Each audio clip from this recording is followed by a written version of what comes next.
Welcome to episode 7 of WoTTalk or Wheel of Time Talk, and we have some updates, some exciting news for the TV show. Rafe Judkins, the man, the writer, the myth, the legend we have been talking about here, has posted a few updates about the show. It looks like on his social medias he will be doing a WoTTalk Wednesday. He's already done a WoT Monday, but he changed it to WoT Wednesday because it just sounds better, and I totally agree with that.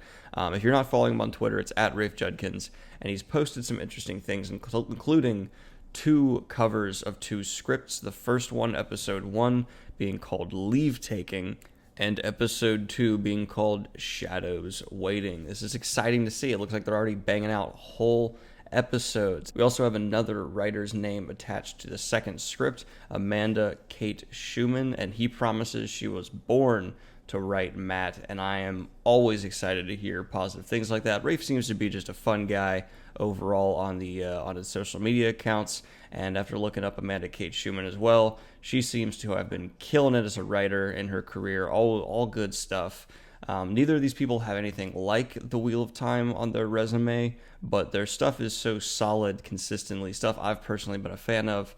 I'm nothing but excited and hopeful. It's really cool to see them at this writer's retreat. I'm sure all of us would kill to be a fly on the wall in their writer's room to see what is being adapted, what's being removed, but we'll have to wait till probably around 2020 before we get the answers we are looking for. I'm hoping Rafe Judkins' WoT Wednesday includes a heck of a lot of information, and he's willing to tell us, some good juicy details without getting into spoilers or anything. It just depends on how tight a fist Amazon is clenching around their adaptation of Wheel of Time. Jumping back to the title of those two scripts, though, Leave Taking and Shadows Waiting, we can make a safe assumption with the first script where in the series it will get up to. It seems like right when Rand has to leave Emmons Field after the Trollocs attack. That makes sense to me. Having that attack in the first episode will be definitely a hook for people who have not read The Wheel of Time before.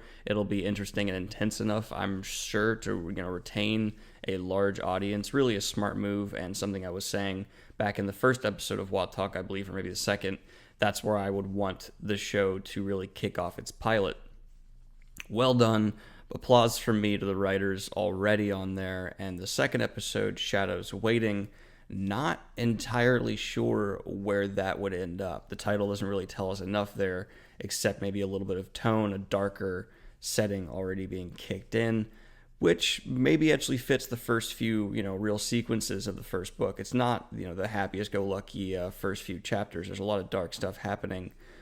I will make a guess, though, that they will get all the way to Shadar Logoth in the second episode. The reason I say that is if you're going to start cutting the stuff between leaving Emmons Field and Shadar Logoth, a lot of that detail, a lot of that stuff can be really summarized quickly, doesn't need to go heavily into, and gets restated again and again throughout the series. So, it makes sense to me that between those 2 points, getting to Shadar Logoth, that seems right about where a good writer could lead them up to. But that's it for the news, y'all. I'm going to go ahead and jump into some of your spoiler-free comments. So if you have not finished the series, you're still safe to listen for a little bit. We're jumping straight on in with a comment from Matthew Stormblessed. Welcome back to the show, Matt. And I called it a show. I need to stop doing that. That sounds pretentious for just a YouTube segment I release. But we have a comment here from Matthew saying, I would love a cause talk. I wonder what could have possibly tipped you off with his name being Matthew Stormblessed. Yeah, I got a lot of support for a cause talk to be made, so I'm pretty sure I will be doing that. I'll be jumping into making a Cosmere talk, not anytime soon, but in the upcoming weeks, probably. It might not even be a weekly thing because there's not the show for that. The shows, that are associated with Cosmere are probably still way off. There's much less news about them being developed. And I don't want to just discuss the books because I do that in my reviews and other Cosmere-related videos often. So it might be a much less frequent thing. And I know Jaime Lannister, the guy whose username is that, is already about to comment, why isn't there a Game of Thrones talk coming out? I know, man. I've seen your other comments as well. And I just don't know Game of Thrones that well. It's a wonderful series. I'm about to start reading it some more after I finish The Witcher, but I don't know it well enough yet to do a Game of Thrones talk. I might in the future, but as of right now, nah. I'd probably make it very heavily about the books because the shows are talked to about to death on YouTube. Or it could be a blend that just leans more towards the books. But moving on, yeah, Cosmere talk is possible in the future. Now we have one from Zako18. That you Americans retitled the Philosopher's Stone still puzzles me. Puzzles me while we're talking about Harry Potter right now. Probably I mentioned it in the last video, but yeah, I don't get why we renamed it either. It was a dumb move. Now we have one A from Jamie Lannister. I forgot to pull out one of your comments. Wow, at 3 minutes when you said every time you reread the Wheel of Time, you get hit with all the different points in the series. That just happened to me twice because I'm rereading A Song of Ice and Fire. It's my all-time favorite, and I have that exact feeling with goosebumps at things that were effective the first time, but not to that extent. It's kind of awesome. The more I watch your channel, the more I understand your view of A Song of Ice and Fire, of Wheel of Time being two sides of the same coin. Yeah, man, we both view these series pretty much the same way, just from two different perspectives and two different fandoms. And I'm getting more and more into Game of Thrones as I'm getting closer to really understanding it to the potential I should be. And I'm hoping you're starting to get that way with Wheel of Time, because in my opinion, these are the two greatest modern fantasy worlds, pretty much, period. Cosmere coming in, mixing in with the two as well. Those three are kind of untouched. There's the next biggest, you have things on the caliber of like Lightbringer and Malazan, but they're not there. They're not as big, they're not as detailed, they're not as well executed. They're close, but those three, in my opinion, are in a league of their own. Next up, we have a comment from Adrian Newton. I'm going to second the need for a cause talk. Yeah, there's so much. So this basically person's just saying there's so much to talk about with Cosmere. That's why I'd be willing to do it, even though there's not the show coming out anytime soon. And it's just because, yeah, if there's one thing, man, if there's one series where there's a lot to speculate on, discuss, it is the Cosmere. But I don't want to kill it or burn it out before the show that's probably coming, or the shows that are probably coming, have any real momentum behind them.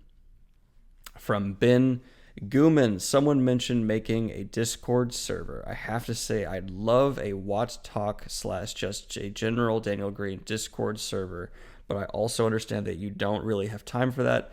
Making a server may be really easy, but running one can be a pain in the ass. I don't know what a Discord server is, to be honest, but I'm sure you're right.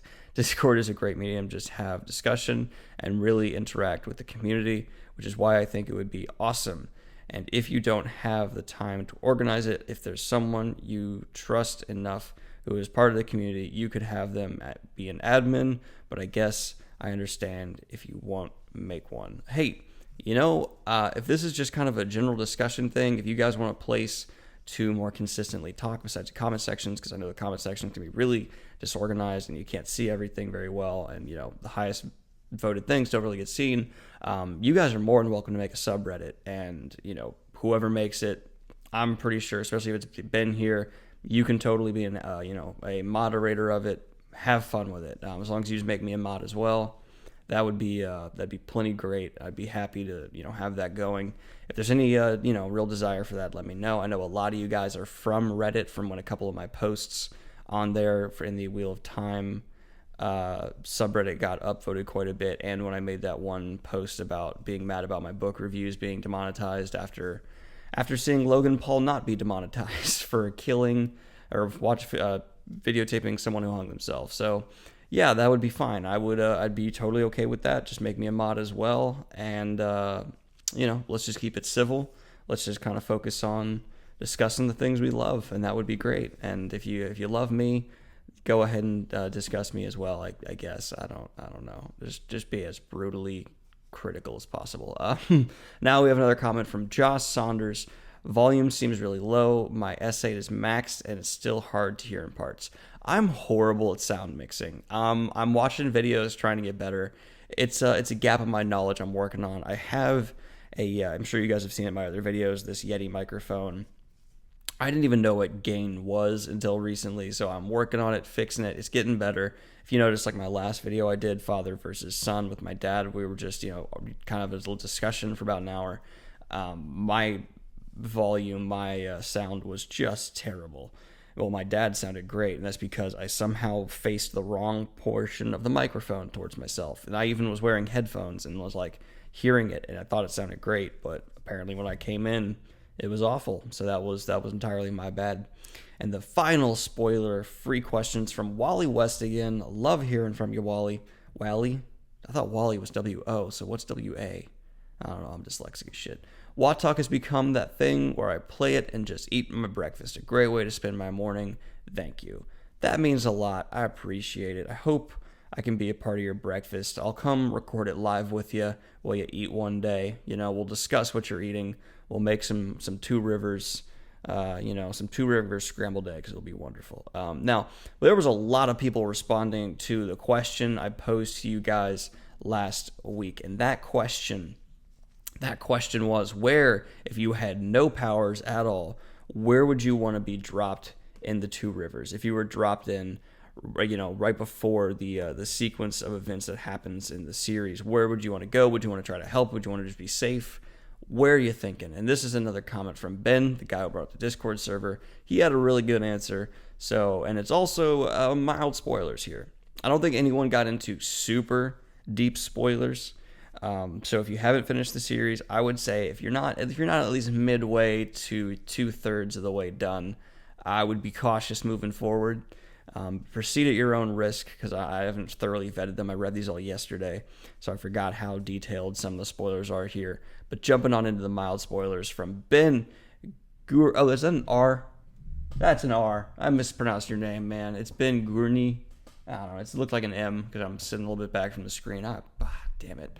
I will have one episode of WoTTalk eventually where I pronounce every name right, and it will be glorious. It will be the day that will live in WoT infamy. So in the Wheel of Time world, there isn't really one place that I'd want to stay. There are many very interesting places, but none that really seem good enough to keep me there. I myself hope to be a performer someday. So in this world, I'd probably be a gleeman, or I'd join a traveling theater or something. Maybe, just maybe, join up with Val and Luca. Although he may be a bit too intense for me, I'd travel the world and entertain wherever I go. Part of me wants to be a Carrion/Andorran noble who schemes and gathers powers, but that would just be less fun. I didn't say you could choose to be a noble, man. You're dropped in with the clothes on your back and no powers. So I like the idea of being a performer. Valen Luca annoys the hell out of me, though, so I don't think I would want to work with him. I think he'd probably have better luck being a gleeman, because they seem to, especially in the city, you make good money, you got freedom, you're your own boss, Ben. I'm going to give you some Wheel of Time career advice here. Go with the gleeman. Go with the gleeman. That's what I think you'd be better off doing. I can see you doing it. I don't know you at all, but I think you're going to be a wonderful gleeman, Ben. That's what you should do in real life, too. Whatever you're doing, drop out, get a patchwork cloak, work on it, grow some mustaches. In terms of Black and White Tower uniting, this is in reference to what I was talking about before, but that is spoilery stuff. So unfortunately, Ben, I'm not going to include that right here because I want to still be kind of mild with spoilers right now. I might come back to it later, depending if we have time in the spoiler filled section. From Puya Shirazi, I think everyone wants to be in the band. I think by the band, he means the band of the Red Hand. But if I want to really go all normal in a fantasy book, I'd choose the Two Rivers. Life being more simple, it has as much fantasy as riding a dragon these days. Here's the thing, Puya. I don't think everyone wants to be in the band. I'm going to disagree with you on that. I don't think I'd want to be in the band of the Red Hand, because I don't want to go into Renaissance or / medieval style battle.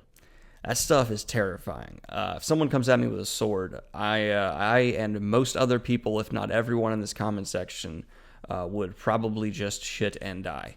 So I'm going to disagree. I'm not going to volunteer to join the band of the Red Hand. But I think your choice of the Two Rivers is a much more realistic and a human choice there, and I'm probably right there with you. if it wasn't for the series of events that happens in the Two Rivers. See, I said it's at the beginning of the series. You want to be there? You want to be in the Two Rivers with everything that goes down? If so, good on you. More power to you. I don't want to face that. Guys, you gotta understand, monsters live in this world, man. I'm not messing with that. I still, if I'm driving at night and I see a person on the side of the road, I still get creeped out. If I can barely handle that, no way am I putting myself in a situation where there's real shit coming at me. So yeah, I'm not going there. I'll tell you where I'm going after I answer the rest of these. But we're moving on. We have Twiggy Leon, great name. #WoTTalk. If I'm gonna be totally honest with myself, and this isn't easy to say, wow, I appreciate you saying it then, but I think I belong in farmatting. I'm a pretty passive guy, letting the women in the relationship. Whoa. Let me read this a little more carefully. I'm a pretty passive guy, letting the women in a relationship with take the lead most of the time. Nothing wrong with having a sugar mama either. I like this guy. And I really don't think I'd fit in Abu Dar. Yeah, no one would. That place is crazy. Even before the Shan Chen arrive. Oh, yeah, I didn't even think about that. Good point. Yeah, no one wants to be in Abu Dar. So, yeah, farmatting. I already regularly grow my hair out to waist length or longer before trimming it, and those jeweled hair clips sound cool as hell. So here's the thing, Twiggy. I appreciate your honesty. You got a good idea coming through there. And I'm not going to say I'm right there with you. It's not where I'm going to go. But you made a good point. And I think you picked the right place for yourself. Sounds about right. Just hope you're in the formatting at the right time, because stuff goes down there as well. Okay, I appreciate the honesty, I like the level of honesty. We have another one from Sonia. I'm going to make your name just as mispronounced as possible from here on out. Or Andy. Where would I want to be even if I had no special abilities? The White Tower. Great choice. Even if I couldn't be a novice, an accepted, or an Aes Sedai, I'd want to be in Tar Valon. I understand why already, but I'm going to read your comment anyway. It's the most cosmopolitan city in the world. Even if I am just a useful muggle. Great that you're bringing in that terminology. It's apropos. That was a weird word for me to use there, but it's that word was apropos. I would want to contribute to their efforts. There really isn't an organization like the Aes Sedai in our world, and it would be amazing to see it up close. Well, I have a follow-up question. With the events that happened in the White Tower in Tar Valon, if you were just an average person in that city, how would you handle it? Would you try to get involved? Would you kind of just sit back and be like, there's bigger dogs at play here? What would be your response to the response of the people's response in the White Tower for things that happen? That's how I'm going to phrase that, so it's not a spoiler question. No, I'm actually curious to see what you'd say, because Tar Valon's a very hotbed place to be. And I want to know, and not just to this one commenter, even though she is wonderful, but to all commenters, if you were in Tar Valon when this went down, when the things that happened there go down, what would your response be? From Anton Yuzinov. Oh, we're getting Eastern European here. Assuming we're just straight up born in some location, then I'd have to go with the Waste. All right, I said dropped in to the Wheel of Time world with what you know now. So you know stuff about the series, but I'll go ahead and finish your comment, because it's no one else really answered the Waste that I found, and I'm very curious to see where you go with this. The entire community revolves around a code of honor that is undeniably attractive to me. I'd even go as far as to say it makes you objectively a very good person. Interesting. There are still bad people that are Aiel, so I think it encourages you to be a good person. I don't think it makes you a very good person, but I'm arguing very minor things here. Along with that, their Society of Warders and their just combat prowess and discipline are second to none, so the rule of cool applies. Yeah, it does. That is true. It does. Assuming I'm magically teleported to the world, here we go. I'd go directly to Tar Valon. Boom, another smart person here going to Tar Valon. The way the city is described with all the different buildings makes it a prime tourist attraction for me. And then there's a spoiler in your comment for very late in the series, so I'm going to stop reading it there. But you make good points, Anton Yuzinov, and I agree with you largely. Moving on, we have B.S. Ricewind, which I don't know how to interpret that name. I'm going to be honest. Rincewind. Sorry, not Ricewind. I like Ricewind more though. Spoilers below. All right, I'm officially saying if you haven't finished the series, you might want to back off. There are plenty of places that would be fun to explore, but a lot of the comments have been places to escape in the evil turmoil. Lots of people have said they would choose the Two Rivers because it was remote and safe from the shadow. That is true, but the Two Rivers was attacked twice in the course of the books. Dude, that's what I was saying. It was, and you don't want to be there. And nearly wiped off the second time. I agree, it would be an exciting place, especially after Timer and Gaiden, as it would be a new major city shortly with Camelin destroyed in the Black Tower and Andor, not to mention all the new people who fled across the mountains of mist. Why choose a universe to visit with magic and myth and a whole rich background to choose from just to hide and play part of a coward? I joined the Ashaman, then immediately began planning before retirement, creating a vision of the Black Tower to match the new knitting circle. Bro, we went over this. I said no powers.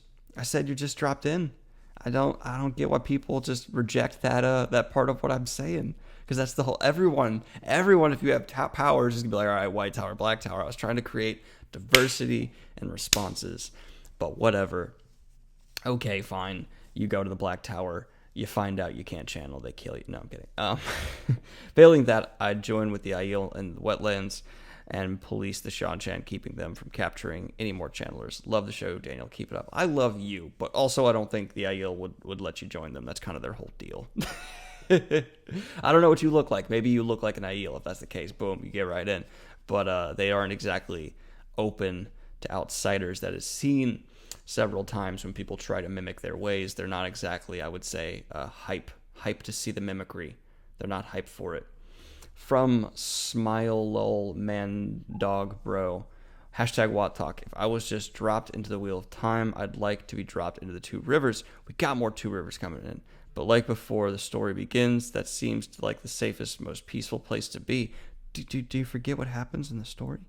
A part of me wants to go with somewhere cool, like the Borderlands or the Waste, but to be perfectly honest, unless we were born there, I feel it'd be very hard to deal with. Oh yeah, as someone who has been to deserts who was not born in the desert, that shit is nuts. Or at least with me it will be. I'm right there with you, dude. I'm a pale, Swedish-looking dude that does not mix well. Hold up, y'all. I need to pause it real quick because I keep getting texts from the family. I want to make sure that someone's not dead. No one's dead. Cool. Moving on, we have a comment from Mikius Gaming. It would be a hard life, but I think I'd want to live in the Borderlands. I don't think you would, but let's continue. They have their issues. They have a lot of issues, but they take things like honor and respect very seriously. So do many other peoples. And every person seems to stand ready to fight for their people. So do many other peoples. When you live in a place where it's constantly under attack, or the threat of attack leads to a type of steadfast among people, and your world becomes a kind of word becomes a kind of currency that everyone respects. So are things like PTSD common there. If you choose one of the southern cities, you're going to run into liars, thieves, manipulative people. So are you in the Borderlands. They also run into dark friends in the Borderlands. That kind of stuff exists everywhere. Whereas when you're in the Borderlands, the enemies are clear to everyone. No, they're not. There are dark friends there too. There's no room for the game of houses or for people to rearrange on their world, which makes me respect that culture more than the others in Ranland. Okay, I agree with you there. Their politics are more straightforward because if you overthrow a king there, everyone's screwed because the shadow will just take advantage of that. Albeit a dark friend in the Borderlands is likely to be more successful because they cannot afford to deceive people too early or bring their plots to fruition too early, or they would be found out quickly. In the Borderlands, do not play. There is a swift and final justice. I think you're getting too much in here into the soldier culture. It's like when people are like, "Oh, I'd love to be one of 300 Spartans." You realize that you'd probably die. And again, I don't know you, Micus. Maybe you'd kill it. Maybe you'd be great at it. But that kind of life, we born in modern times with our cushy lives would have a drastically hard time shifting and adjusting to your average life in the Wheel of Time, let alone someone who is trying to deal with the Borderlands stuff. But, it's a fun answer. It's a different answer. I respect it. And if you could do it, which maybe you could, good on you. Maybe you're a former Marine, and I'm talking to someone who absolutely could do it, and I'm looking like a jackass. from Brian Ethi. Various mild spoilers below. If I could be dropped anywhere in Randland, step 1, go to the Black Tower. See if I have the ability to channel. You don't. Step 2, if I can channel, you can't. I'd have to teach me how to use gateways. Time to travel to Godwin. Step 3, cut them in half via gateway opening. I'd say that's a pretty solid contribution to the last battle. Thank you for the compliments, my last time talk comment. He's not that bad, guys. Like, you could kill some other people over Godwin. Come on. All right, from Adrian Newton again. Hashtag WoTTalk. If I could choose any place to be outside the Age of Legends or pre-Dark One, during the time the books take place, I would choose the Two Rivers. Shadow, Rising, spoilers below. I would have to deal with the Trolloc invasion as well as the White Cloaks. That is true. However, okay, finally someone addresses this. Thank you. However, it would be easy to integrate into the community with a rush of refugees that come over the mountains fleeing to the Shanchan. Good, well thought out point. I see the Two Rivers as growing into its own powerful nation in the Fourth Age, and being able to be a part of a new nation would be an interesting experience, especially considering it would be run by Perrin, my favorite character. Good choice for favorite character. Good choice for location. Decent reasoning, and you address the major flaw. Well done, Adrian. Well done. I'm giving you a gold star. That means nothing out of for the day. I'm just giving you the gold star for WoTTalk. I hope you enjoy it. MD Neil 79. The one place I want to live in the Wheel of Time is the Academy in Carrion that Rand created. I think it's an exciting time in Randland for the growth of science and technology, steam wagons, and Androl's dragons. I would be all over it. And this right here is where I would be as well. I'm right there next to you. Absolutely. That's where I want to go. Boom. I would have waited till the end, but this guy called it out first, so I'm saying it. You and I we're gonna be dorm buddies. I don't know why I'm making this into a college, but we're gonna pick our majors. I'm making myself laugh a lot. Again, not a lot of sleep last night. All right, from Brandon Quade. Hashtag WoTTalk. If I were dropped into Randland, even with the knowledge of the world/story, I'd want to learn to be a gleeman. I don't think there are many ways in this scenario I can contribute to the last battle. I like your realism about the world and the situation you're in, especially since even if I did manage to get to one of the main characters, there's no reason they should believe the information I'd give them, especially since if you immediately talk to them, you're changing the timeline, and you could accidentally result in the story going much differently and everyone dying. Just saying. But as a gleeman, I could do well since I have a plethora of tales no one has ever heard, and that would allow me to travel just about anywhere so I could explore.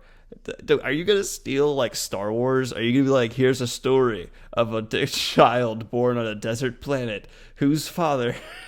I love that. I love the idea of you retelling, like, our classic stories. Like, retell Saving Private Ryan. But, that's awesome.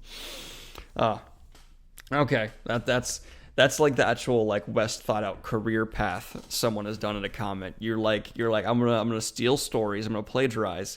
Become the most, oh my god, this guy has amazing tales, gleeman of all time. Just rely on that. Maybe play like a little bit of like a ukulele to just have your, backdrop music, and then just retell the greatest stories ever told. Dude, retell Lord of the Rings in Wheel of Time. Fantasy meta.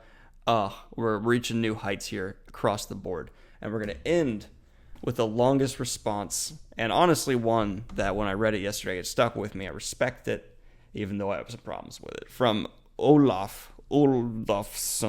Warning, spoilers ahead. Hashtag WoTTalk. Greeting from the glorious, majestic kingdom of Sweden. Oh, how dare you spoil that from the Wheel of Time. How dare you spoil Sweden's in it. No, I'm kidding. But I think it's funny when people put like their greeting after a spoiler warning. Controversial comment coming up. I would probably be affiliated with the Fortress of Light in some ways. Wait and let me explain. All right, guys, let's put down our pitchforks. Let's hear them out.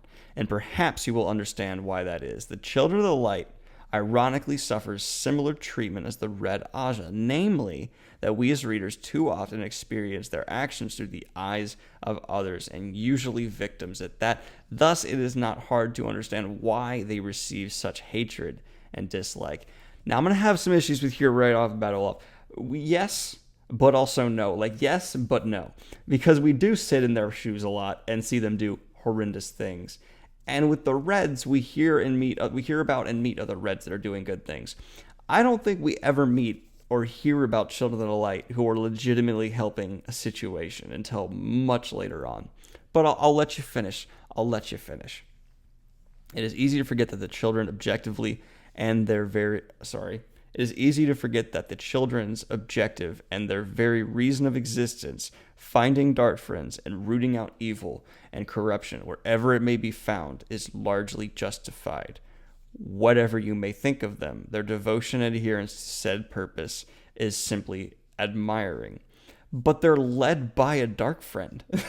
Like, okay, cool, but no. Okay, yeah, but no. It's like going, yeah, at their heart, they thought they were doing the right thing, but the Spanish Inquisition was still awful. Like, they thought they were doing great things, but no.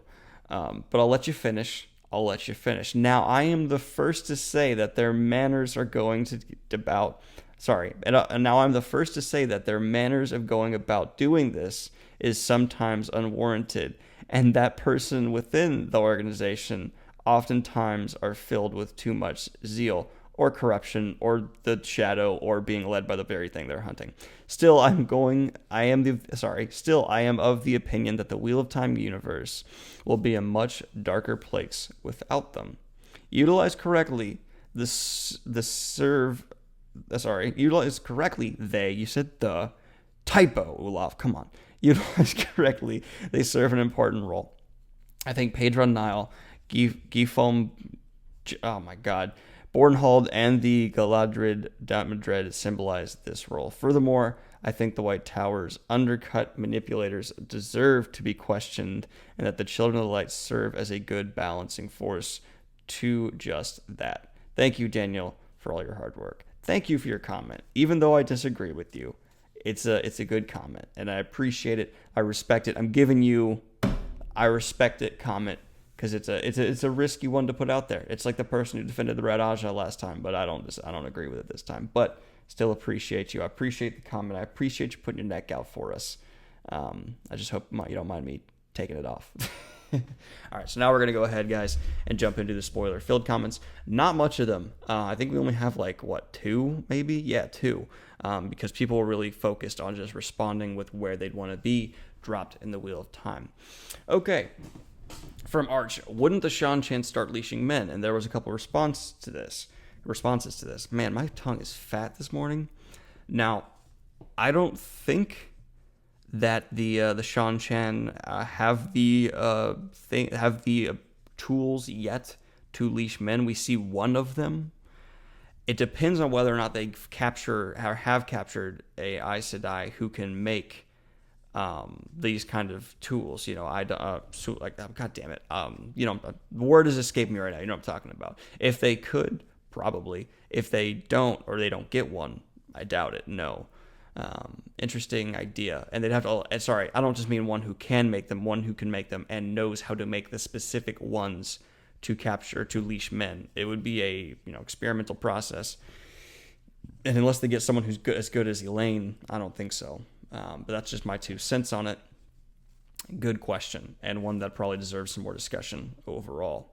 And then we have one from SG Rambo 1309. That just makes me think of Rambo being dropped in medieval Europe and killing a lot of people, but that's my brain. Do you think Rand ever visited his children, or do you think his children don't even know he's alive? I also like to know what you think happened to Min after the end, because I think she didn't go back to Shan Chan and just went to go find Rand. Yeah, that's a question too. Okay, I think, Rand visits his kids. He seems like he'd be a great dad. That's something he's looking forward to. Rand's going to be a phenomenal father, and he's going to have kids with Aviendha as well, I think, from the visions we see. But do I think Min went back to Shan Chan? Hells to the no. If we know Min's character, she is very believable in her willingness to lie and her willingness to just be like, no, and say what needs to be said to get things done, and then turn around and not do those things. She's going to go to Rand. This is going to sound weird, but her and Rand's relationship is the most real. They by far spend the most time with each other. They are really attached to each other, and she is Rand's rock, and I think she knows that. So she's going to go find Rand. And here's the thing. I don't think the Empress could do much to stop her, because she's clever, smart, strong-willed, and very much so able to get her way. And if the Empress really tried to keep her by force, Matt would let her go. And Matt has that ability now. That is it for this episode of WoTTalk's Comments. I hope you guys enjoyed it. And I have a question for you for next week's episode. Or should I say, not a question, a challenge. This is a little different. It could fail miserably, but I think it'd be really fun if we do it right. In your own words, try to justify the shadow as best you can. Basically, be a pitchman for the shadow. Try to convince me to join the shadow. You're a dark friend. You're the Billy Mays of the dark friends. Convince me to join with you. Give me the perspective that makes me go, you know what? Yeah, they're actually in the right. They're actually doing the thing I want to back up. But that's going to be neat to see next week, how well you guys can back up what the shadow does. Hope you guys enjoyed the video. Like and subscribe if you have not already. Hit the Patreon if you want to subscribe to what I do here, support what I do here, and get these in purely audio format through SoundCloud and the private links that I post there for the patrons. Have a good one, y'all. Peace.